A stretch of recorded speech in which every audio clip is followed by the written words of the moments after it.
শ্রী শ্রী রামকৃষ্ণ কথামৃত, চতুর্দশ পরিচ্ছেদ, 1885, 6 এপ্রিল। ঠাকুর শ্রীরামকৃষ্ণ দেবেন্দ্রের বাটিতে ভক্ত সঙ্গে। ঠাকুর ভক্ত সঙ্গে আনন্দে কথাবার্তা কহিতেছেন। চৈত্র মাস বড় গরম।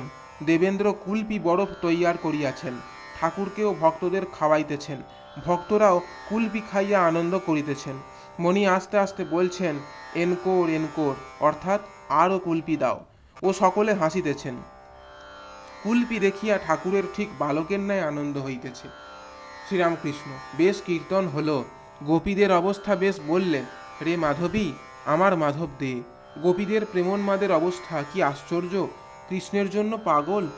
একজন ভক্ত আরেকজনকে দেখাইয়া বলিতেছেন, এর সখী ভাব, গোপী ভাব। রাম বলিতেছেন, এর ভিতর দুইই আছে, মধুর ভাব আবার জ্ঞানের কঠোর ভাবও আছে। শ্রীরামকৃষ্ণ, কি গা?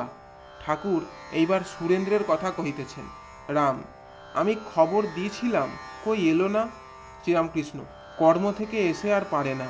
একজন ভক্ত, রামবাবু আপনার কথা লিখছেন। শ্রীরামকৃষ্ণ সহাস্যে, কি লিখেছে? ভক্ত, পরমহংসের ভক্তি, এই বলে একটি বিষয় লিখেছেন। শ্রীরামকৃষ্ণ, তবে আর কি, রামের খুব নাম হবে। গিরিশ সহাস্যে, সে আপনার চেলা বলে। শ্রীরামকৃষ্ণ, আমার চেলা টেলা নাই, আমি রামের দাসানুদাস।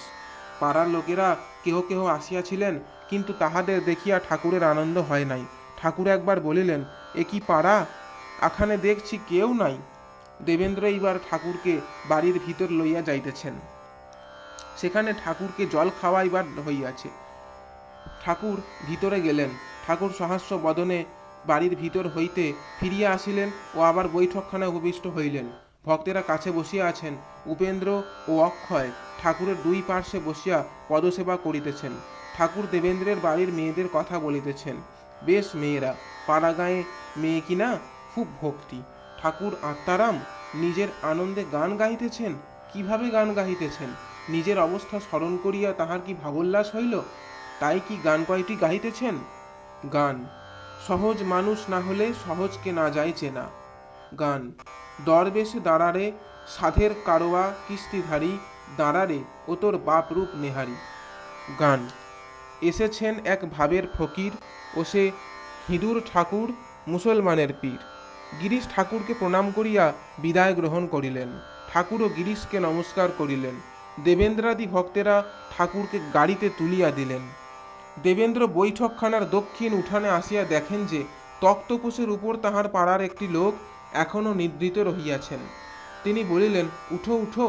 লোকটি চক্ষু মুছিতে মুছিতে উঠে বলছেন, পরমহংসদেব কি এসেছেন? সকলে হো হো করিয়া হাসিতে লাগিলেন। লোকটি ঠাকুরের আসিবার আগে আসিয়াছিলেন ঠাকুরকে দেখিবার জন্য। গরম বোধ হওয়াতে উঠানের তক্তপোষে মাদুর পাতিয়া নিদ্রাভিভূত হইয়াছেন। ঠাকুর দক্ষিণেশ্বরে যাইতেছেন। গাড়িতে মাস্টারকে আনন্দে বলিতেছেন, খুব কুলপি খেয়েছি, তুমি আমার জন্য নিয়ে যেও গোটা 4-5। ঠাকুর আবার বলছেন, এখন এই কটি ছোকরার উপর মন টানছে, ছোট নরেন, পূর্ণ আর তোমার সম্বন্ধী। মাস্টার, দ্বিজো? শ্রীরামকৃষ্ণ, না, দ্বিজো তো আছে, তার বড়টির উপর মন যাচ্ছে। মাস্টার, ও। ঠাকুর আনন্দে গাড়িতে যাইতেছেন। জয় ঠাকুরমা স্বামীজি।